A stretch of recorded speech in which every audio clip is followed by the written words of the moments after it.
Hello, everyone. Welcome to Grid 985. We got some interesting players to talk about. We're going to start right out with Baltimore and Seattle.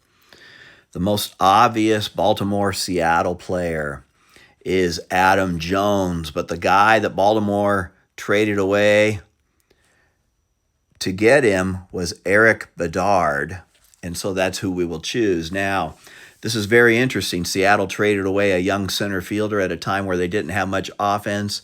And for the next 12 years, he was a above average center fielder, a 3 or 4 time All-Star. They got back Bedard, a pitcher who had 2 really good years with Baltimore, a bad Baltimore team. He came to Seattle. He was supposed to be the leader on the pitching staff as King Felix was just coming up, and he ended up just being terrible. Basically, he was a less than 500 pitcher for the rest of his career. He lasted about 2.5 seasons in Seattle, and what a bad trade.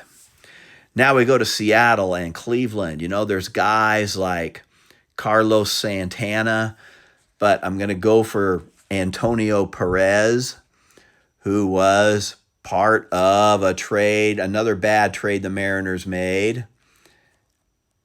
I'm sorry, Eduardo Perez, where they traded a pretty good young minor leaguer and got Eduardo Perez back, and it did not help extend their winning ways in the early 2000s.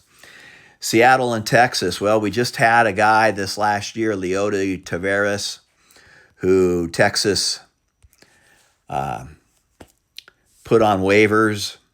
The Mariners picked him up, and he was a highly mediocre right fielder for a few months, and now he has gone on somewhere else. Baltimore, any Baltimore center fielder, the first guy I think of, well, is Brady Anderson because he hit all those home runs. You got Paul Blair. I'm going to go a little bit further back into the 60s and go with Don Buford, who was a really good player and was a Baltimore center fielder. A Cleveland center fielder, mid-70s, bad Cleveland teams. Rick Manning was one of their better players, really good defensive center fielder. For Texas, well, this is where you could have just picked Leody Taveras because he actually played center field on their world championship team. So we got to go back further. The most obvious choice is Josh Hamilton, but of course that would give us points. So I want to go with Mickey Rivers, who's a player I really enjoyed watching. And if you ever read Sparky Lyle's The Bronx Zoo, it sounds like the guy said a lot of really funny things. So good player, good guy.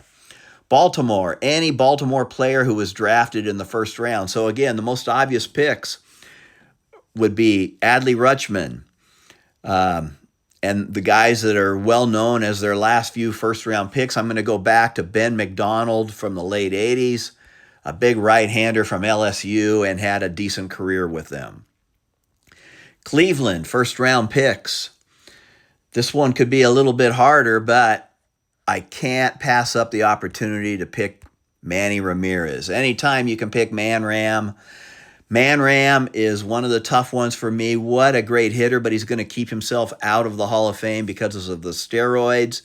But like Barry Bonds, without the steroids, this guy was good enough to be in. And I just don't see him ever getting in, especially with what just happened where Bonds, Clemens, and even Gary Sheffield got no sniff from the Contemporary Old Timers Committee.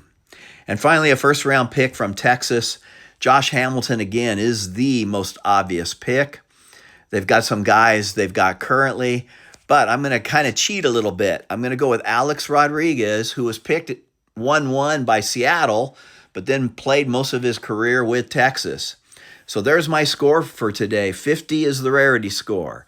Can you think of players who we've all heard of, maybe, but will gather a lower total score?